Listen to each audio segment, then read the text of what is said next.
My Hebrew Israelite brothers and sisters, the 12 tribes of Israel scattered all over the earth.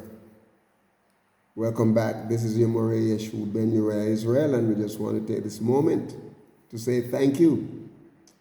Thank you so much for your subscriptions, for your likes, for your comments. And as I always say, most of all, I thank you for your prayers. We just pray that you'll continue to share this channel with your friends and your loved ones. Encourage those who have not yet subscribed to do so.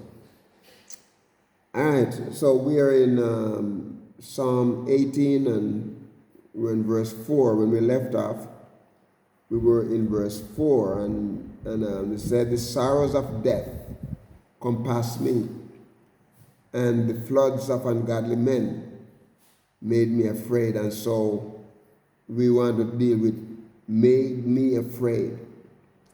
My friends and my brothers and my sisters, let me say this. Hasatan, his greatest moment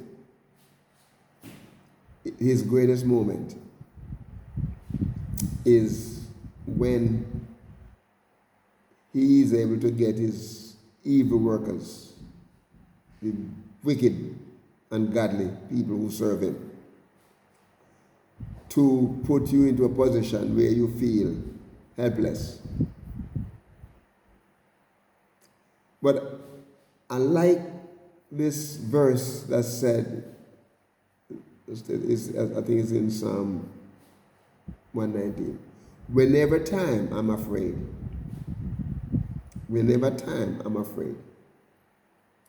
I will trust in Yahuwah. I've been in many situations where I felt afraid. Okay? And I would imagine that if it was something that you were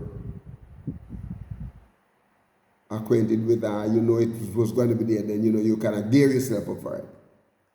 But when you don't know that something is there, and you're not expecting it,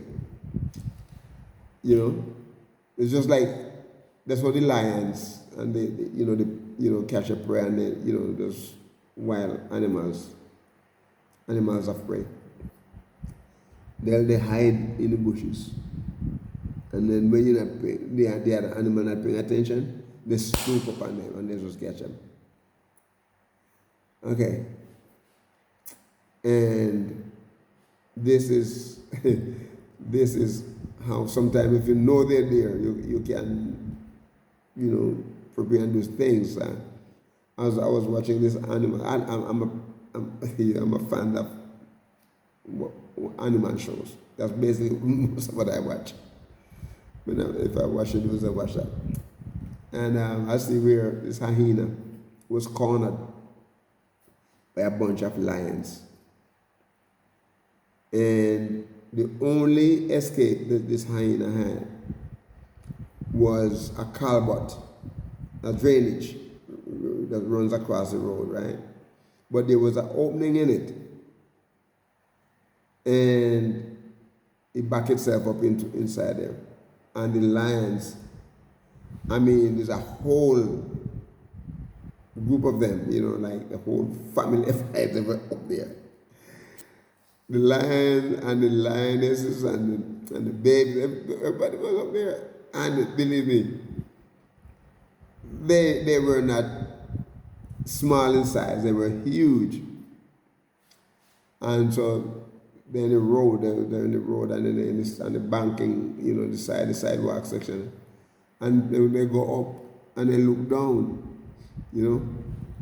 They know it's down there. And the hyena knows they're up there. And so when the hyena feel like they're making a move, like they want to come down, the hyena will just start making a lot of sound, start crying. And it got to a point where the hyena started crying and making such great noises, like, like he was already being caught. He was making, he was holding. And the noise was so much, it aggravated, it aggravated the lions and the whole family of them. They just couldn't take it any longer, They waited and waited and waited. And, then they just move out. They just leave. The hyena was able to escape. But what I'm saying is this. The sorrows of death compass me. And the floods of ungodly men made me afraid.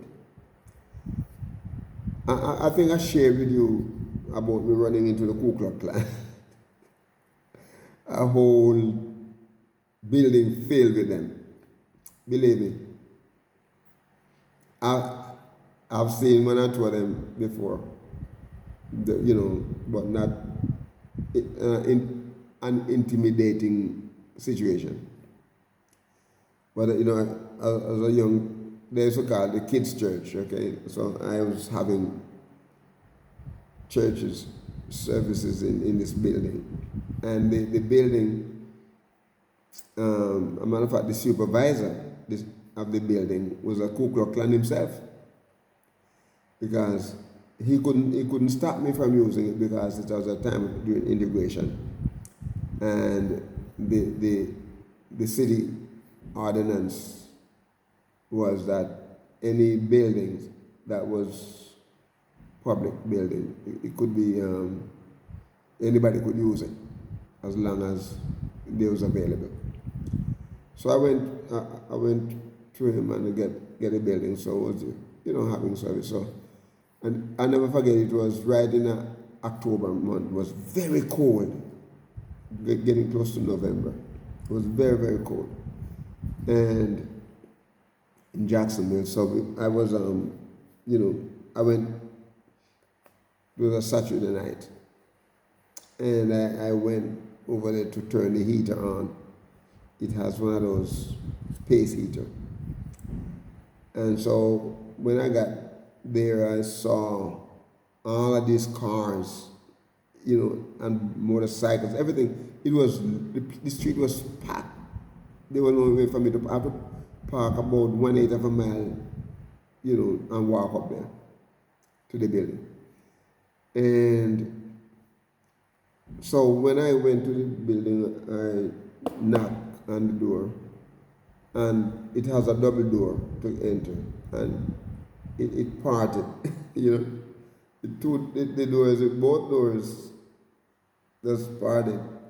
So as it opened, I have one step up to the building to get inside the building. And when I look up on the platform, there was this huge long that they put several tables together.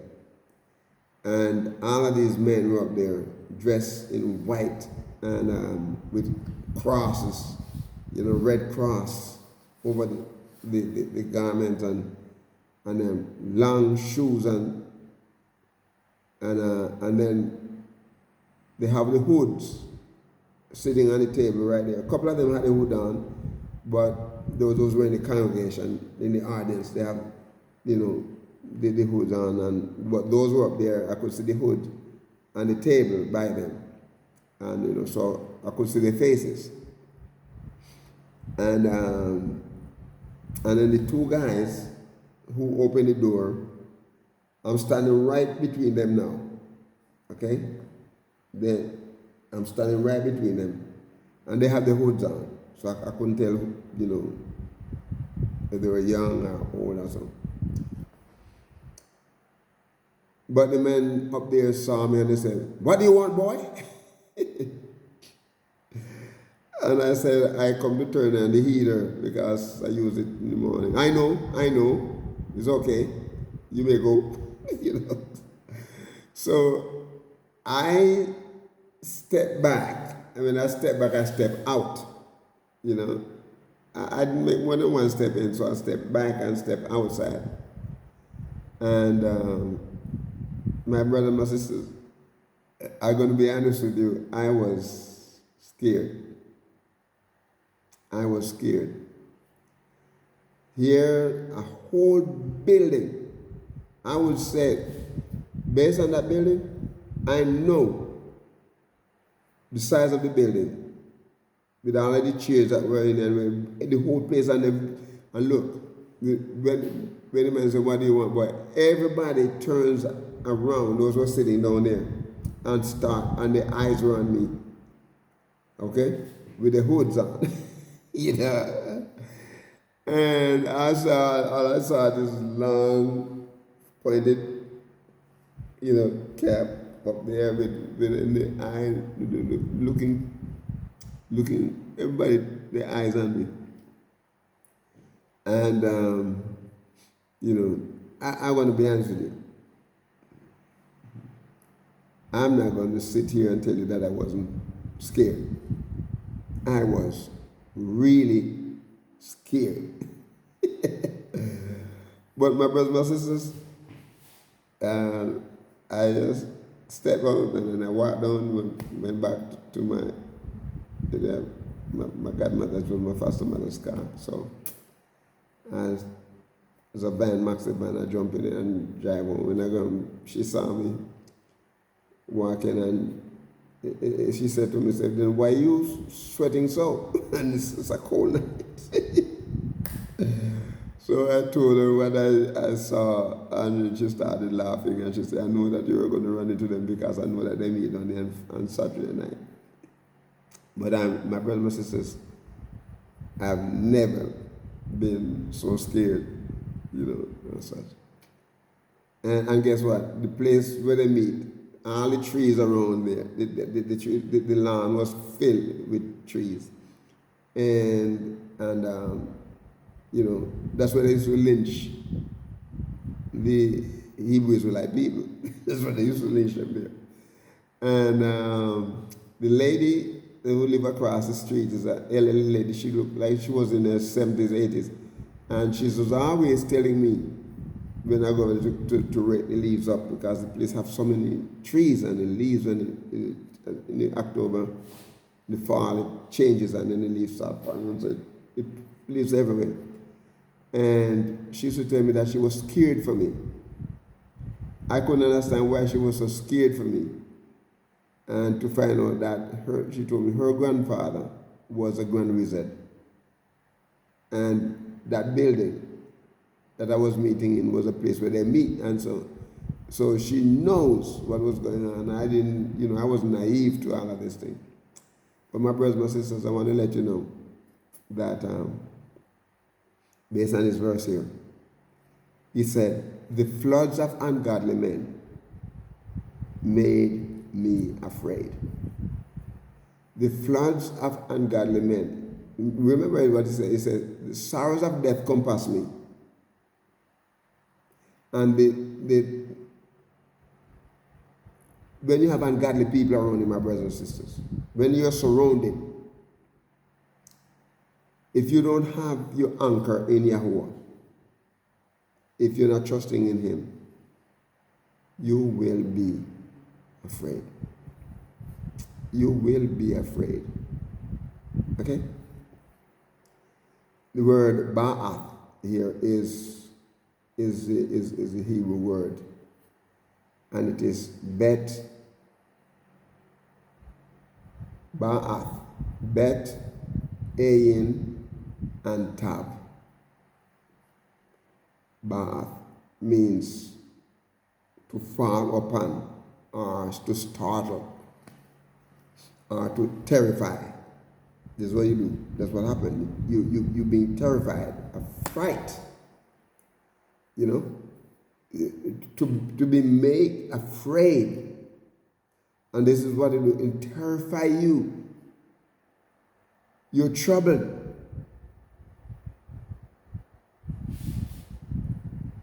Ungodly men, wicked men, you know, people who are worthless and wicked. These are the people that Yahuwah said will not stand in judgment. Not the sinners in the congregation of the righteous. For Yahuwah, you see, these people can't hide. They cannot hide from Yahuwah. He knows the ways of the ungodly. He knows their ways. But praise Yahuwah. He also knows our ways. He acquainted with our ways because He called us. We are His. It's a terrifying trouble. This comes from a primitive root to fear, to be afraid, to make afraid, to terrify you, to make you troubled. My brothers and sisters, and this is what Satan wants. To terrify us, to make us afraid so that, we don't make any move. It can be so harsh and make you feel so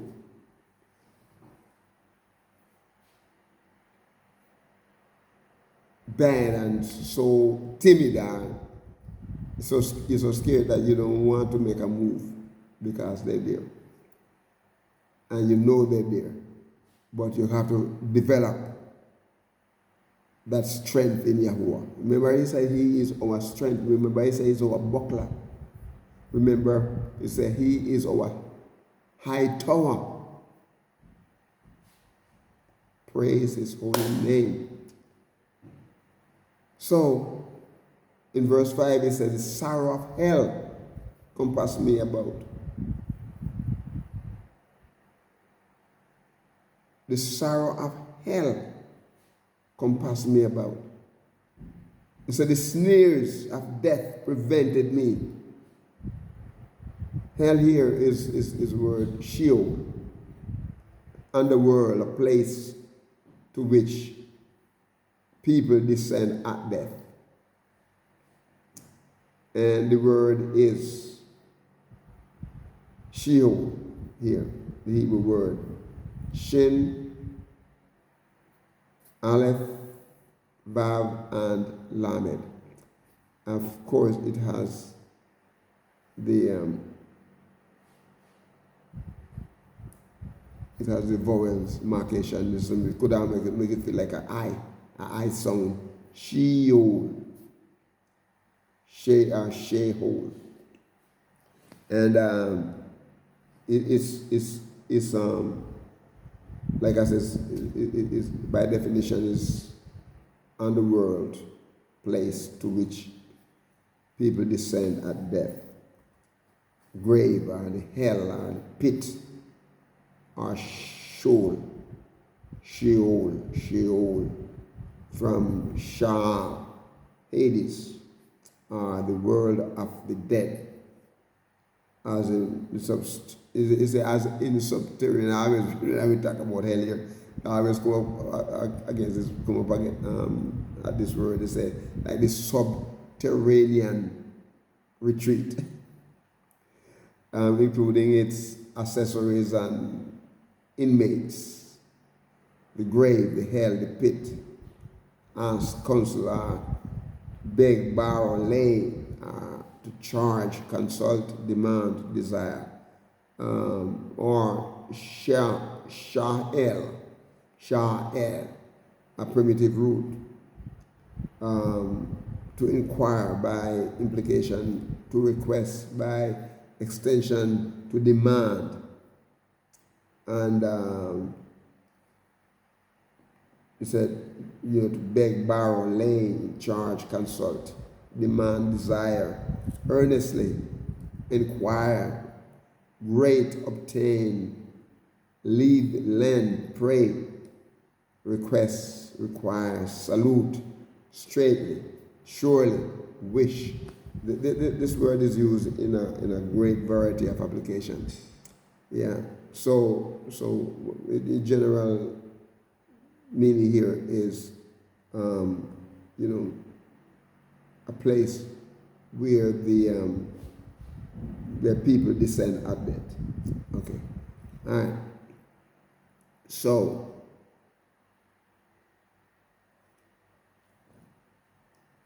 the sorrow of hell compassed me. The sorrow of hell compassed me about. The snare of death prevented me. And